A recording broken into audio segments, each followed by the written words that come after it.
Nilimuuliza alipokuwa siku zote hizo. Alidai alikuwa amesafiri kikazi. Sikuuliza kazi aliyokuwa anaifanya, niliona hayanihusu. Tukiwa tunakula, mara simu yake iliita. Alikuwa ameshikilia finyango. Aliiweka chini na kuinuka.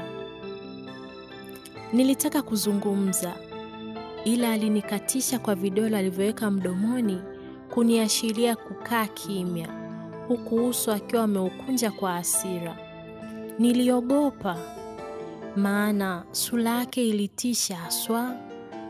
Nilikaa kimya kama maji mtungini. Baada ya dakika 2 alirudi, sura imejaa furaha. Wasiwasi uliniondoka. Nikajikuta naungana naye kufurahi nisichokijua. Vipi? Umefurahi nini? Nilimuuliza nikijua atagusia hata kidogo, maana niliona kama uhusiano wetu unaendelea vizuri. Hakunijibu, na badala yake alinilisha finyango ya nyama. Tunu, acha kierere bwana. Bwana ndo kwanza anaanza kukolea nazi, wala huna haja ya kuharakisha mambo. Nilijisemea kisha nikaendelea kula. Baada ya kumaliza kula, nilienda uani nikajiswafi, nikijua Dula atapenda kukagua mwili wangu. Niliporudi, nilishangaa kukuta mlango wazi tofauti na nilivyouacha. Nitakuwa niliuacha wazi. Nilipoingia ndani, sikumkuta Dula. Nilipopiga macho kitandani, nilikutana na bahasha kubwa kiasi. Moyo ulipiga kasi, nikawa na shauku ya kujua kilichomo. Nilivuta miguu kuisogelea. Mapigo ya moyo yalienda kasi kadri nilivyoendelea kuisogelea. Niliisogelea ile bahasha, moyo wangu ukiwa unadunda. Nilihisi kuna barua, ila sikuwa na uhakika. Nilitaka nihakikishe. Nilipoifungua, sikuamini macho yangu baada ya kukuta kitita cha 2,500. Nikiwa bado naiangalia, nilisikia ujumbe katika simu yangu. Niliwahi na kuusoma. Hiyo itumie kuemea vitu vya ndani. Naona umeishiwa. Ukiwa na shida, usisite kuniambia. Ni mimi Dula. Jamani Dula, au anataka anichune ngozi? Jamani Dula, au anataka anichune ngozi? Sasa kama anataka kunichuna ngozi, ananipa pesa za nini? Au ni Freemason, anataka kunitoa kafara? Sasa kwa nini na undugu naye? Kwanza hata miili yetu haijagusana. Potelea mbali bwana. Acha mimi enjoy maisha yenyewe mafupi. Nasema hivi, hata kama tupo 10, kama kupangwa ndio huku, acha tu tupangwe. Huenda mimi ndio kiranja wao. Nilijiuliza maswali na kujijibu mwenyewe. Nililala, nikaota nimefunga ndoa na Dula, na hapo ndipo nilizidi kuchanganyikiwa. Niliamka nikiwa mwenye furaha sana. Nilichukua simu yangu ili nimtafute. Kabla hata sijabonyeza kutoa lock, uliingia ujumbe.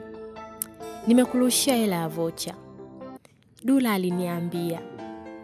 Baada ya muda mfupi tu uliingia muamala wa shilingi 20,000. Nilizidi kushangaa kwa yale Dula aliendelea kunifanyia. Jamani Dula. Mida ya mchana nilimwandalia Dula chakula, kisha nikampigia simu ili aje kula.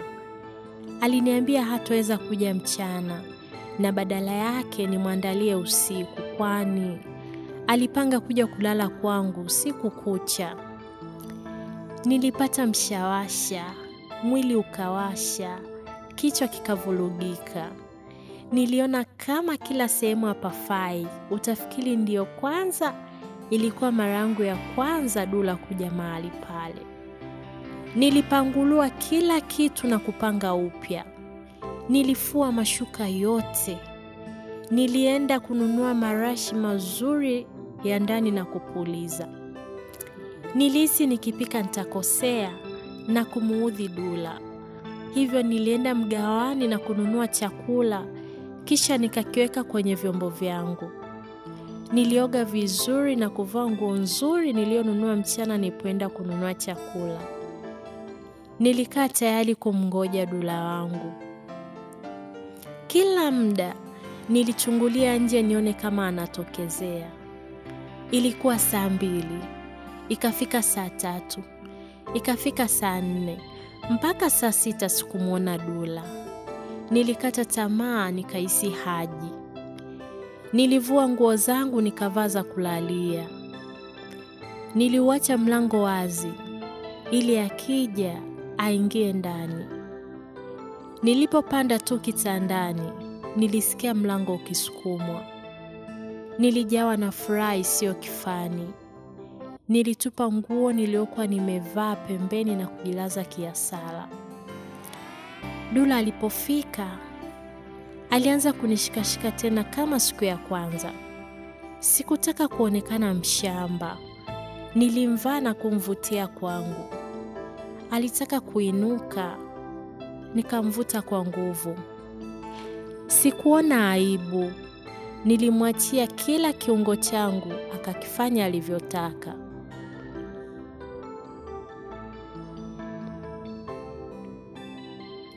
Baada ya mtanange mkali tulipitiwa na usingizi. Nilipoamka asubuhi, nilijikuta niko peke yangu. Nilipoangalia muda, ilikuwa saa 3 kasoro za asubuhi. Nilijua Dula aliondoka kuwahi katika shughuli zake ambazo sikuzifahamu. Nilijishika mwili wangu na kufurahi kwa kujiona nimeshinda shindano kali sana. Nikiwa nimesimama, nilipokea ujumbe kutoka katika simu yangu. Nilijongea simu kwa furaha nikijua ni Dula amenitumia ujumbe. Nilivyotarajia, sivyo nilivyokuta. Jamani Dula. Ujumbe ule haukuwa wa Dula. Ulikuwa umetoka kwa rafiki yangu Wanya. Akiniambia nikiwa na muda nimtafute. Kabla hata sijamaliza kusoma ujumbe wake vizuri, alinipigia. "We, unamfahamu Dula?" Aliniuliza bila hata ya salamu. "Dula? Dula yupi?" Sikutaka ajue namfahamu. "We niambie unamfahamu au umfahamu?" "Simfahamu. Kwani amefanyaje?" "Kama umfahamu basi." Anya alikata simu baada ya kusikia jibu langu. Nilijiuliza kwa nini ameuliza vile nikakosa jibu. Nilimpigia ili nimuulize vizuri, ila alikuwa hapatikani. Nilipotezea, nikaendelea na shughuli zangu. Tofauti na siku zingine, mpaka kufikia saa 6 mchana, Dula alikuwa bado hajanitafuta. Nilijipa moyo kuwa huenda amebanwa na kazi ambazo sikuzijua. Ilipofika saa 9, uliingia ujumbe kwenye simu yangu kutoka kwa Dula. Ujumbe ule uliondoa wasiwasi wangu wote watoka asubuhi. "Asante sana Tunu, asante sana." Ulikuwa ni ujumbe kutoka kwa Dula. Nilifurahi nikijua alifurahishwa na show ya usiku. Ama kweli usilolijua ni usiku wa giza, wahenga hawakukosea. Sikujua kilichotokea. Niliendelea na shughuli zangu huku nikiwaza usiku nimuite Dula aje tuendelee tulipoishia. Ulipofika usiku nilimpigia Dula, ila namba yake ilikuwa inaonyesha kutumika. Nilitulia, baada ya dakika 5 nikampigia tena. Jibu lilikuwa lile lile. Nilikaa tena dakika 10 nikapiga. Bado alikuwa anatumika.